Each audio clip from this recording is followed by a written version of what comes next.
dabkan yar ee fudud ee ka dhacay mid ka mid ah istuudiyaasha Radio Hargeysa gaar ahaan kuwa lagu duubo barnaamijyada ayaa ahaa mid fudud oo haba yaraatee wax khasaare aanay gaarsiisnayn waxaana isla markii la dareemay qiiqaasi gurmad degdeg ah ka galay wasiirka xogeenka wasaaradda warfaafinta ahna kusimaha wasiirka wasaaradda warfaafinta wasiirka wasaaradda arrimaha gudaha ee Soomaaliland oo isaguna kormeer degdeg ah ku yimi qaar ka mid ah debdemiska dawladda hoose iyo waliba mas'uuliyiinta kala duwan ee wasaaradda warfaafinta ee Soomaaliland wasiirka xogeenka wasaaradda warfaafinta ee Soomaaliland ahna kusimaha wasiirka wasaaradda warfaafinta mudane Cabdiwaaxid Cabdiqaadir Cabdiraxmaan ayaa faahfaahin ka bixiyay sida waxa u dhaceen waxa dhacay maanta dab yar oo ka kacay stuudiyaha Radio Hargeysa saacadu markay ahayd 9:00 barkii ilaahay baa mahad leh isla markiiba waa lagu guuleystay waxaan filanaa inuu ahaa shoor ka kacay wax khasaarana haba yaraatee kamuu dhicin qalabkii meesha yaalay iyo waxa laale wixii ajilada ahaa iyo kuraas haday tahay wax kasta uu tahay oo stuudiyaha yaalayba iyo miisaaskii way ka badbaadeen dabkaasina wax daqiiqada ah ayuu qiiq uun baa kacay xataa olol kamuu dhicin si wanaagsan baa loogu soo gurmaday waxaan u mahad celinayaa shaqaalaha kala duwan iyo injineerada wasaaradda warfaafinta waxa kaloo aan iyagana u mahad celinayaa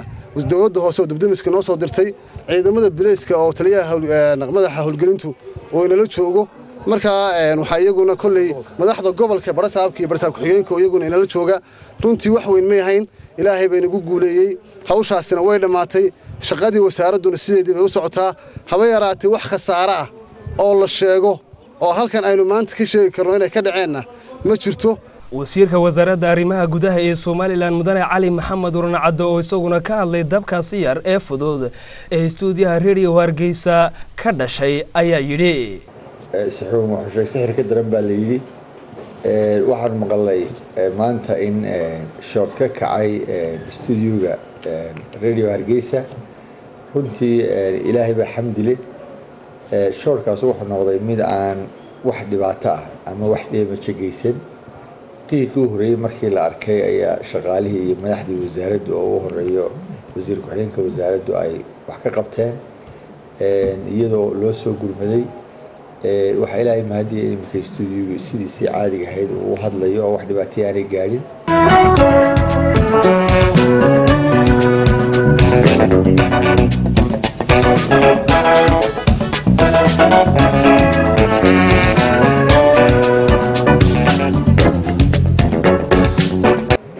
waxaan runtii caddeynaa inaan wax khasaare ah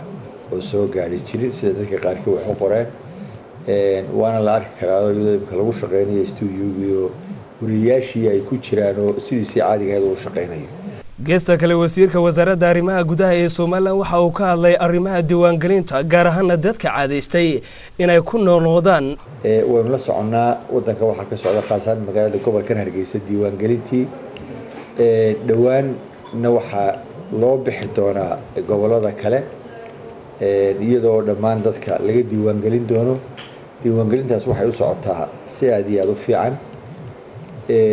waxa sidii dadkeena caadada ahaan jirtay waxa la arkay ama ay qalabka casriga ah ay qabteen dad damcay inay ku celceliyaan 50,000 oo qof markii ay diiwaangelintu maraysay inta la qabtay waxay noqotay 420 qof oo isku dayay inay laba goor isdiiwaangeliyaan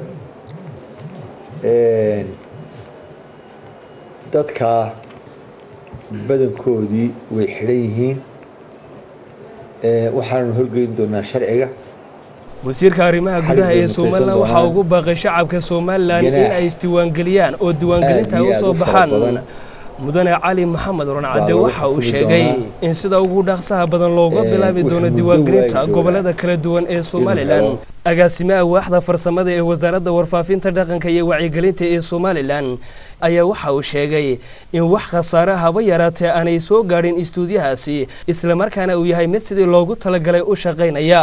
istuudiyaha Radio Hargeysa ee dabku ka dhashay oo aanu tagnay ayaa ahaa mid aanay khasaare gaarsiisnayn kaasoo u shaqeynaya sidii loogu talagalay